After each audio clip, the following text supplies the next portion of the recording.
le renoncement aux œuvres mortes, quand on le replace dans le contexte de ces passages-là, on comprend que ça fait partie de ce que les Écritures appellent les rudiments de la parole, les rudiments des oracles de Dieu, les rudiments.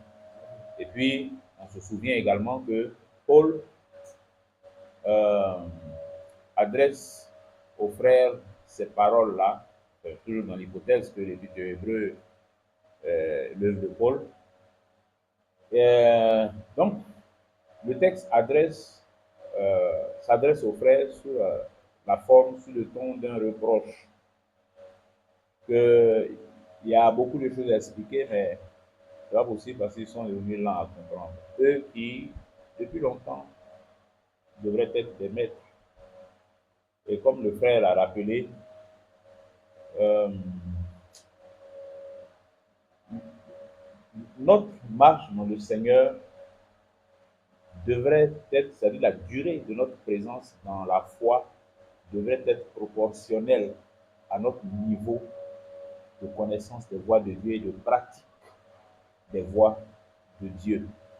Ouais, c'est la pensée claire et forte sur laquelle je veux insister et qu'on retrouve dans ces choses-là. Donc, le renoncement aux œuvres mortes dont nous sommes en train de parler, en principe, dans le contexte de la marche avec le Seigneur, ça fait partie des connaissances de base, des connaissances élémentaires.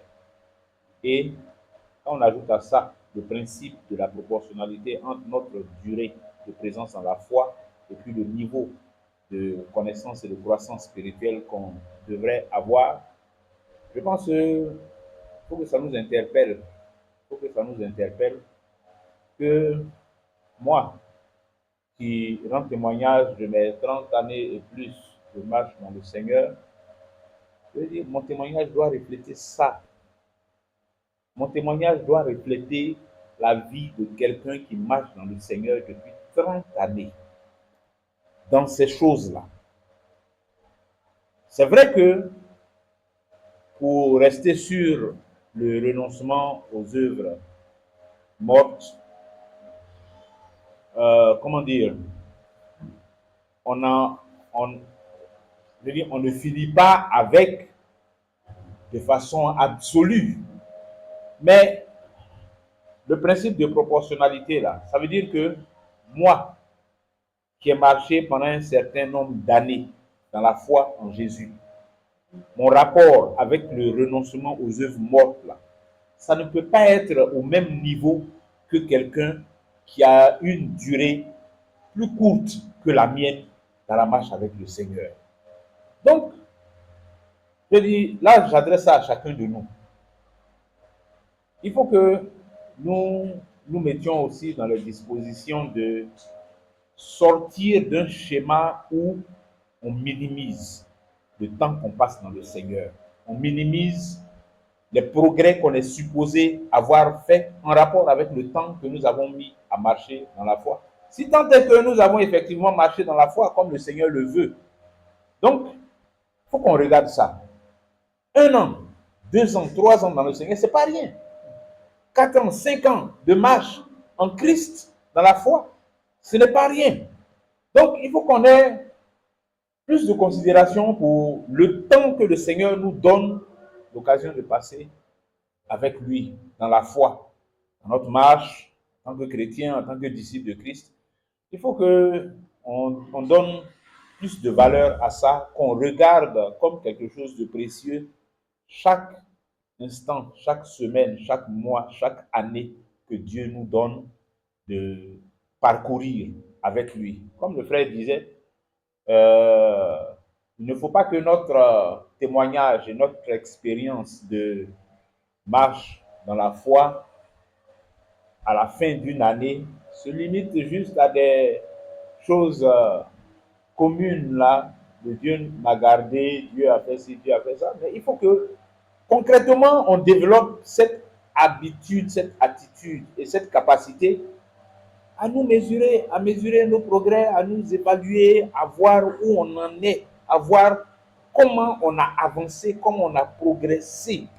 C'est ça qui donne du sens à l'année qu'on vient de passer à marcher dans le Seigneur. Sinon, ça ne sert à rien si à la fin de l'année, là où nous en étions au début de l'année, c'est là encore qu'on est, ou alors on n'est plus là, mais on n'a pas vraiment bougé. Mais il faut que ça nous fasse réaliser qu'on a perdu le temps. On a perdu le temps. Et ça, il faut qu'on soit honnête là-dedans. On a perdu le temps. De sorte que, je dis, si moi, qui suis un ancien et qui marche dans la foi avec les plus jeunes dans la foi que moi, il n'y a pas de marque visible, distinctive, claire qui atteste que entre lui et moi, sans orgueil, mais qui atteste de façon logique que entre la sœur plus jeune dans la foi et moi, il y a une différence nette en ce qui concerne par exemple le renoncement aux œuvres mortes. Si cette différence n'est pas suffisamment nette à la hauteur de l'écart de temps de marche qu'il y a entre elle et moi, ça veut dire que j'ai un problème. Ça veut dire que j'ai un problème. Et ça, je prends un écart qui est grand, mais c'est valable aussi, même quand l'écart est petit. Il ne faut pas qu'on considère comme normal que moi, je marche dans le Seigneur depuis 5, 6, 10 ans, et puis le frère qui est à côté là, qui marche dans le Seigneur depuis 3, 4 ans, je dis, quand on nous regarde, il n'y a pas de grande différence. Quand on nous voit, bon, à part peut-être les responsabilités qui m'ont été confiées, mais quand on nous voit, quand on nous entend parler, quand on voit notre rapport avec tout ce qui concerne la piété, la foi, quand on voit ça, le type de relation que nous avons les uns avec les autres, le témoignage que nous avons même de notre maison, si nous sommes mariés, on a des enfants, je dis, quand on entend des choses, on voit des choses, il n'y a pas de grande différence, c'est-à-dire il n'y a pas quelque chose qui montre au frère que celui-là, il y a longtemps il est dans la foi, ou bien celle-là, il y a longtemps elle est dans la foi. Il n'y a pas quelque chose de palpable, de concret qui montre ça, qui saute aux yeux des frères. Ce n'est pas normal.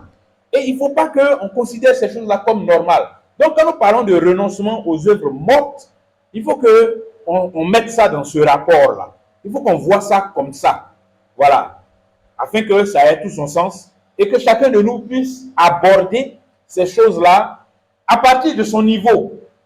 Pas dans l'absolu ou bien de façon générale, non, mais que chacun se l'applique à partir de son niveau et qu'il se rende compte s'il a du retard, eh bien du travail qu'il a à faire pour pouvoir combler ce retard-là, parce que c'est un retard qu'on doit regarder comme inadmissible et pas normal.